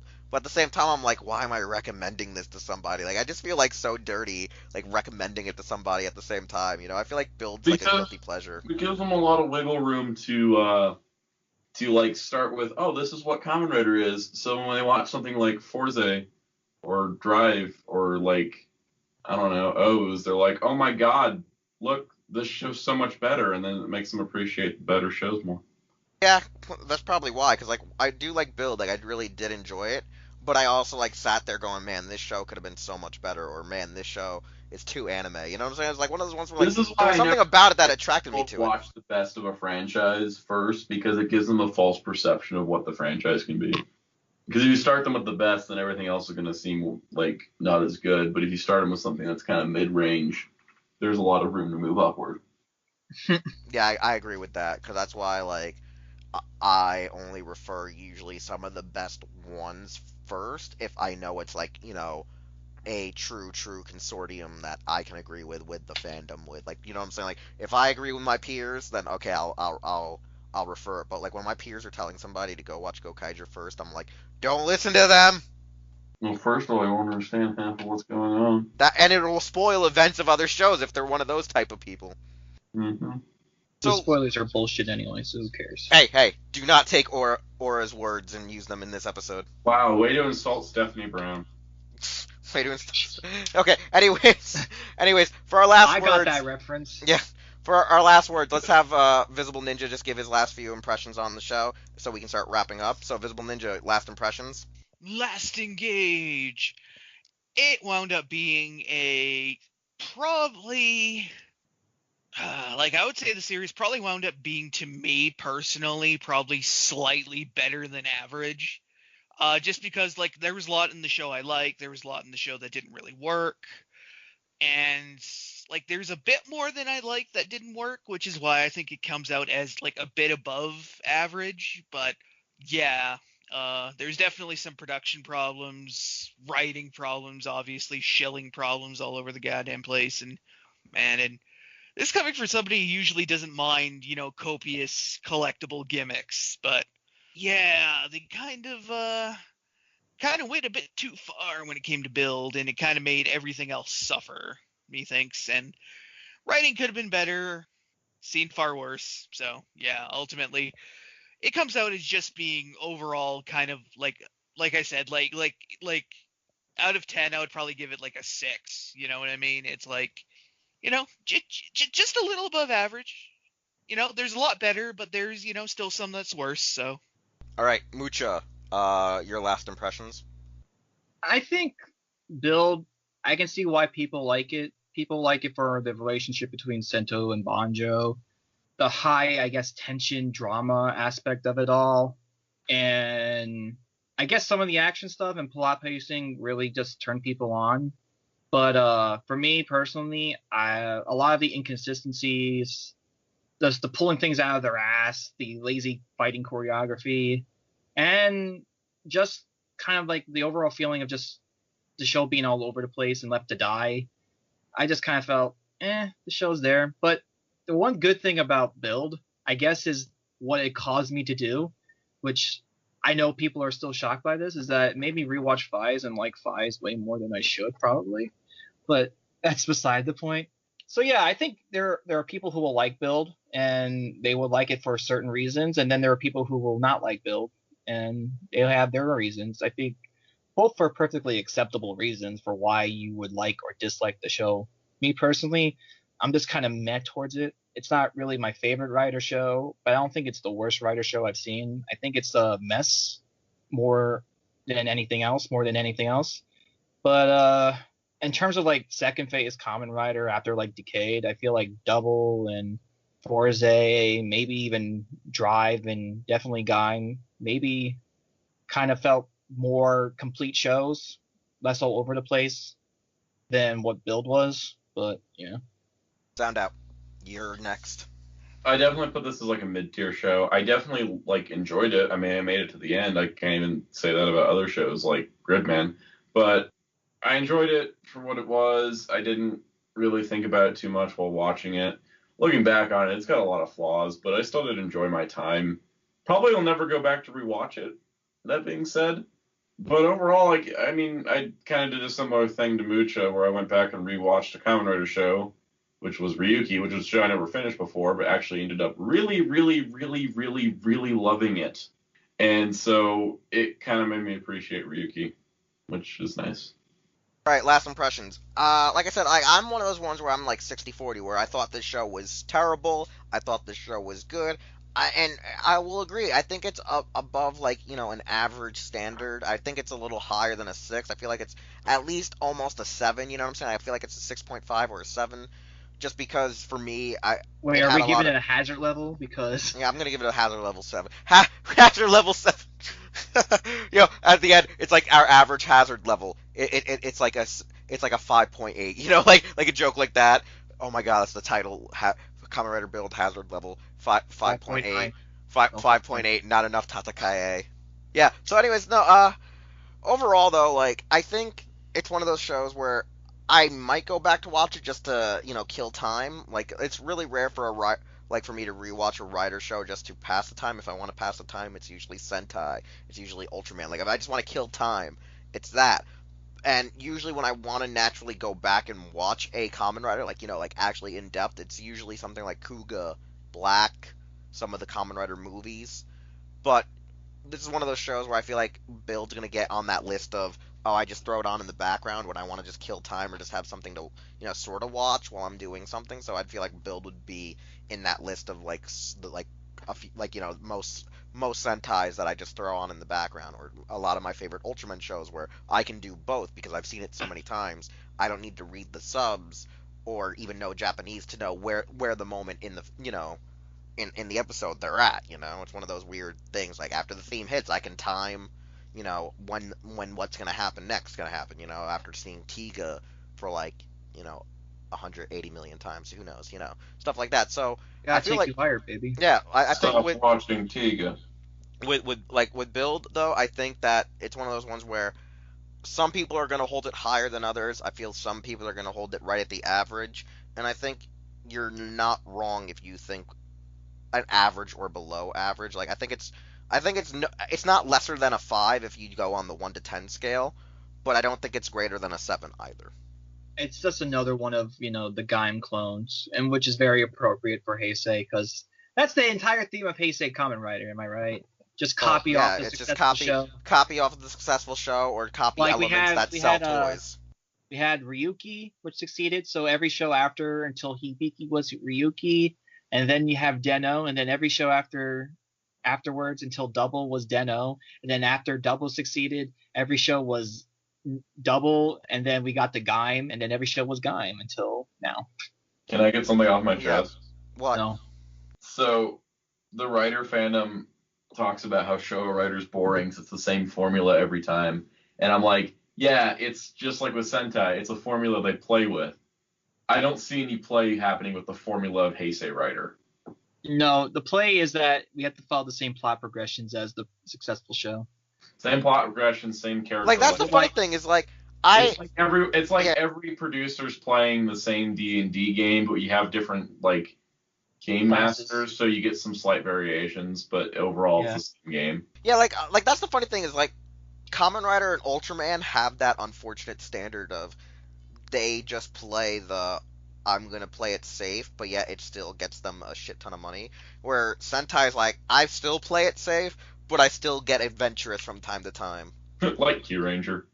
But you see what I'm saying? Is for some reason Ultraman and Kamen Rider have that issue because people are like, oh, I hate all Ultraman because it's like the show era, and I'm like, Tiga kind of threw a monkey wrench in that, and then they even threw a bigger monkey wrench into it by Nexus and Mabius, and even now, and with Kamen Rider, Showa Riders, yes, they were pretty much kind of like a copy and paste for a good portion of the Showa Riders, even though there were different characters and storylines. The thing about the show, they weren't much of a clone because it was every TV station's different interpretation of what to do with Kamen Rider, essentially. Yeah, no, that's what you explained to me, and so Also, with Ultraman did change too, but continuity with each other. Yeah. Like actual continuity. Yeah, no. Like Ultraman and I think Kamen Rider Showa Riders Showa Riders and Showa Ultraman get away with that because they're in the same continuity. But with Heisei Kamen Riders, it's harder to get away with that because every theme is different, every idea is different. Every year they are like, we gotta change it. We can't have our Bugmen. We have to have something else. I think it's because Agito was a freaking dragon, but I was like, wait, how is he a effing dragon? I saw it. And then we I had didn't a see it dragon my next I didn't see year it with during Dragon my first Knight. watching. You had 2 dragon shows in a row. Yoo, USA. So I don't know. It's one of those things where I hate Kamen Rider because of its redundancies of just borrowing storylines from successful shows. From Ryuki onwards, they've been borrowing Yeah. a lot. Because no, what I wanted to say is with Build though, Build is one of these weird amalgamations where it tries to borrow Double, it tries to borrow Gaim, it tries to borrow Drive, Ghost, X8, and it just tries to mix it real well. But I think that's the problem of where it causes a conflict is you borrow too much and you don't have a natural show. You don't have You an don't have identity. anything of your own if you're just borrowing from everybody. Yeah. Ryder needs a hiatus, guys. No, Rider needs shorter Everyone episode tells me, count. yeah, no, Rider I think does need either shorter episode counts or do like anime and break the show up so you have maybe Rider appear in the fall and run from episode 1 to 25 to like the winter I feel like break, and then bring it back, like actually, like you got. I think they need to do the Power Rangers, Powerful Rangers. super season, like the super seasons, how they're doing it, where like they take a break. I- I feel like Kamen Rider needs to think maybe instead of maybe do a full 50 episode show, but break it into two so they have time to Better. work and produce it. Better idea. You have a 25 episode season for the live action Rider, and then you do a 25 episode season in the anime to counteract it. You mean So what? that- You mean what That Toho too. did with essentially Godzilla? Yes. I was gonna say that if they do the 25 episode thing, I think it will benefit them at least production and time wise and money wise, because Oh a yeah. lot of the second quarter toys don't sell well in Kamen Rider, at least when they're not successful. The fourth. But here's the quarter funny thing, build I was wish, all like, for Team Bandai. I wish Kamen Rider could get maybe away with like a 36 episode deal so they can at least do 3 full arcs. Just get 3 story arcs out, because sometimes 25 episode shows don't always hit their nails on the head perfectly. Depends on how much like scope they have, because like you need to write your show like it's 25 episodes. Because like You need when to I know what you watch wanna do with some of the your show. episodes, like because Mucho and me can agree, when we watch certain parts of Ultraman series now, they do kind of feel a little too quick. Especially Geed felt like that. Geed kind of like rushed a lot of stuff in the first 10 episodes. Rube hasn't felt too rushed. Rube, is no. The entertaining. only thing that the Rube's only problem is transformations are 10 minutes long. Yeah, get bored. I can't Hey. even stand that, but they finally learned how to use split screen. But yeah, no. So, anyways, like I do feel like yes, after Geo, there shouldn't be a writer for like 10 years. That's I'm not go gonna to happen. bed. That's not gonna happen. It won't happen. I mean, But then you go to again, bed. Sentai's beating Rider in ratings. Well, which that's the is thing. what was happening in the 80s when they put the show on hiatus after Sky Rider. I mean, Super Here's 1. the thing. Here's the thing. Sentai is doing better in the ratings, but the Lupido toy sales have not been good either. No, it's because the toys kind of suck. Well, yeah, but it But kind of feels like overall, Time though- Ranger for Lupido. For overall, though, I feel like one of the biggest issues is I think Bandai's creative stake is what's going to end up hurting them in the end. I think Yeah, they're starting to it's- burn. I think they're burning their people out because they're just having to do all these shows like back to back to back to back to back. They never get any time off to refresh their creative ideas or get new people in there. Yeah, they're Yeah, and very, I think that's one of they're their very biggest much issues. sticking with the people that already know how to do the thing.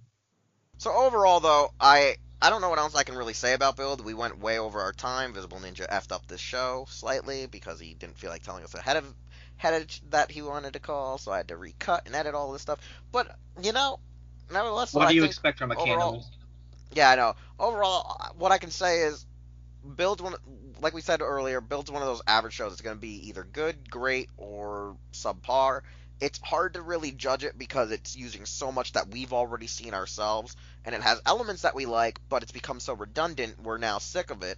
And it's really weird where, like, I agree with Soundout in some elements where we kind of need a return to either a Showa style or an early Heisei style. You mean or having we need to put it to episodes? bed. Actual episodes and just not feeling like there's Not having a Fog. 49-part storyline. Yeah. Like, I Episodes. think the reason, like, Salo and I think we both agree that we kind of like Q Ranger, right? And Lupido, right? Yes. And the love reason Pat. that I really like Q Ranger. I really love Lou Pat. I think the reason that we like those shows is because it focuses more on episode rather than its whole plot narrative. Like, Zamigo's a major villain in the show, but he hardly ever appears, and when he does appear, you're really excited when he appears. Yeah, they've really gotten him to be not like always there. Like people are complaining like, "Oh, where's Amigo?" I'm like, it's good because the second he shows up, stuff is gonna It happen. would happen. Yeah, shit's gonna Yeah, get no, like that's one of those one things where like I like that it's a return to like the old school like Showa era, early Heisei era Sentai, but I'm also because I'm so used to it now of them being there, it's hard for me to be like, like it's one of those things where because we're all like those middle era Sentai fans where we came in like the late 90s, early 2000s. We're in that phase of we know what the old style is and we know what the new style is, so we don't know which side pleases us more that year. It all depends on our personal preference. Because like for me, I'm like I get that because like even with Juzo had like a old school kind of style about him where he would still show up in human form, but he'd not actually fight. He would just walk around and he would just intermingle with other cast members and he'd never actually Like- fight. but like it was also getting annoying at times because you're like, I want to see the payoff of his fight with Shinken Red, and I see that with Zamigo, where every time I see Zamigo, I'm like, I want to see what's happening. We're already 30 effing episodes in, and I'm feeling like they're really gonna make it that Zamigo ends up taking over the main guy's place by the final episode. I think that's why they're not having him in there full time. Is he's gonna pull like a Braiderum. I think it's something different. I feel like Zamigo reminds me of Agent Umbrella from Decker Ranger, where he just does these things. He does these things for money. He has no real interest in like the power struggle in the gang or anything like that. He's just in it for himself because money makes him happy, and that's really cool, but also scumbag level. Oh, totally. I think that our discussion on Build can go on for years. Course, it could go on for years, even more. And I think which is also it's safe to say we can easily wrap up. Compelling show because there's so much to talk about. No, yeah, that's one of those things. Like I said, it's one of those ones where it's bad, but it's good and it's compelling, and that's the problem. Yeah, it's a divisive. Better than fucking 50-50, 60-40. It's better than Kabuto for sure. But all I know is that you know what? At the end of the day, it's still unfortunately up to other people to decide. Like you shouldn't hold other people's words. Yeah, don't take my word as gospel. I'm an asshole. I troll people on the internet. Don't listen to me. If it's not show, I don't love it. When it comes to Rider. I hate everything. Sorry, but still, like it's one of those things. I pick and choose. Like I think Soundout and Joker say it's like they like good shows. I like a lot of different styles, so it's like I like good shows. It's not but like I also about sometimes liking watch good shows. It's just like I like shows that appeal to me, and if I like them, then I think they're good. But Yeah, I think that's another thing too. It's like I sometimes like good shows, but I also like shows that appeal to me, so on and so forth. That's why I like Fies. It all really just depends. Yeah, you like Fies a little too much. Listen, Fies is a glorious show with so many problems. That's why you like it, because it's a train wreck. That's not. Fies is a train wreck. I couldn't get past episode 8. I tried. Oh, I love episode 8 though. That's my favorite episode. You're just saying that just to troll Sound. No, it's my favorite episode. Episode 8, I had a corrupted file, so it wouldn't play. And then I thought to myself, do I want to go through all the effort to go re-download this episode and keep watching? That answer was no. That answer was all right, no. So can I please wrap this show up before we go? Episode 8 had... Let's end it. We'll speak and end. I'm gonna end this because we've got on for like almost an hour and. So everyone can join us for our next episode of Los Ingobernables de Ghost in the Shell, also known as The Gits. So enjoy that. The Gits? Man. No. Like next week is Los Ingobernables de Tokusatsu, the Fizening. No, it's not really about Fies. It's not really about Fies. No, man, but they're back in Zio, baby. Let's go. No. It's going to be about something completely different. I don't even know what it's going to be yet because we haven't decided yet. Kamen Rider this season and just making him the main villain from the start. But anyways, if you want to follow Hero Club on social media, just look for Hero Club for Life for our specific, areas on social media. It's down in the description. Yes, you gotta read if you want to find out how to follow. And that's Gender why no one Joker, Soundout 12, Wheelchair 21. People read on the We'll internet? see you all next week with an all new episode of Los Ingobernables de Tokusatsu. Zio was a shit show. Hey, it's Wheelchair 21, and thanks again for listening to an all-new episode of Los Ingobernables de Tokusatsu. If you want to hear more content or see more content from the Hero Club YouTube channel, we're going to need you to subscribe, like, comment with some feedback, and share this channel with a friend. We also would like you to check out our website, hero-club.com, and follow us on various social media outlets just by looking up Hero Club for Life, as well as the stores you see are where we shop. Anyways, thanks again, and we'll see you all next time.